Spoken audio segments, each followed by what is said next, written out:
Баршаңызға сәлем. Оңай әрі тез дайындалатын пирогтың рецептімен бөлісетін боламын.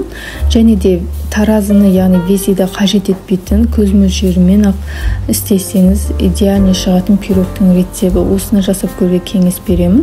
Қонақ шақырғанда да виде әдемі, ұялмай дастарханға да қоя берсеңіз болады.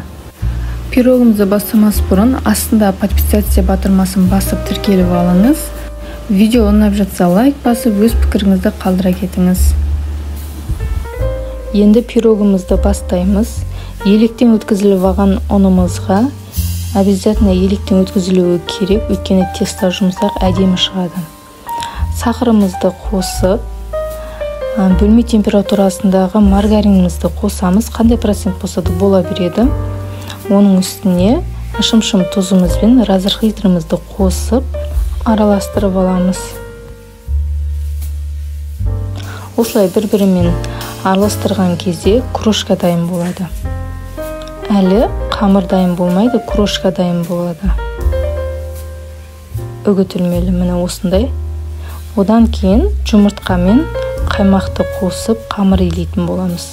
Жұмсақ қана.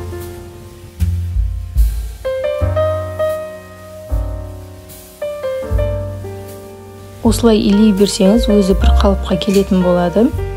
Артық ұн қосудың қажеті жоқ.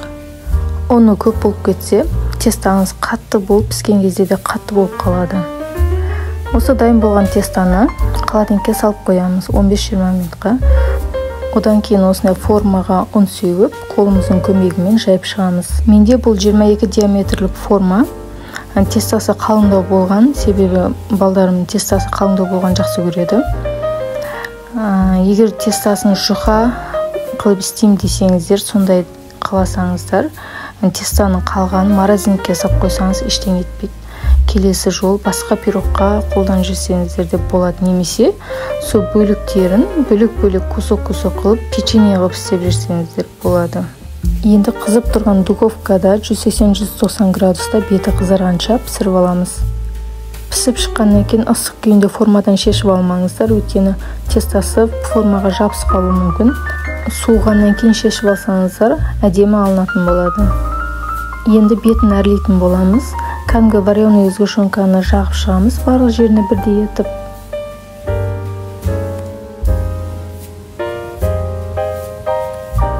Оның үстіне жұқа етіп туралған бананымыздың барлық жеріне қойып шығамыз.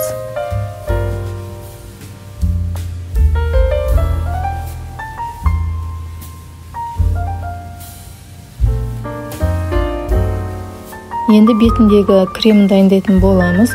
Осылай жарты кесе сливкеға, сливке бұл жерде 33%-тік. Сливкеға сахарный пудраны қосып, миксердің көмегімен араластыратын боламыз. Қоюланғанға дейін араластырамыз. Сол кезде дер кезінде тоқтатпасаңыз, ол 33%-тік ұрылған сайын сұйық болып кетеді. Міне осындай бір қалыпқа келгенде тоқтатамыз. Осыны корнетикке салып, дайын болған пирогымыздың бетін әсемдеп шығамыз. Қандай насадкамен істесеңіз де барлығы әдемі көрінеді. Тек қана шариктап істесеңіздер де оның өзі вид береді.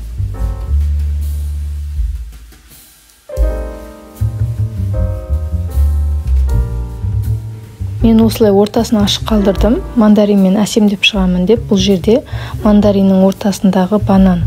Яғни сіздерде үйлеріңізде қандай фрукты бар, сол фруктімен әсемдей берсеңіздер болады. Жалпы кез келген фруктиді әсемдеп қоятын болсаңыз, кез келген пирогтың көркін ашатын болады. Мысалы клубника, малина деген сияқты. Осылай әсемдеп болғаннан кейін бетіне сахарный пудра сеуіп жүрсеңіз, вообще күшті көрінетін болады. Пирогымыз әп-сәтте дайын болды. Осылай дастарханға ұсынай берсеңіз болады.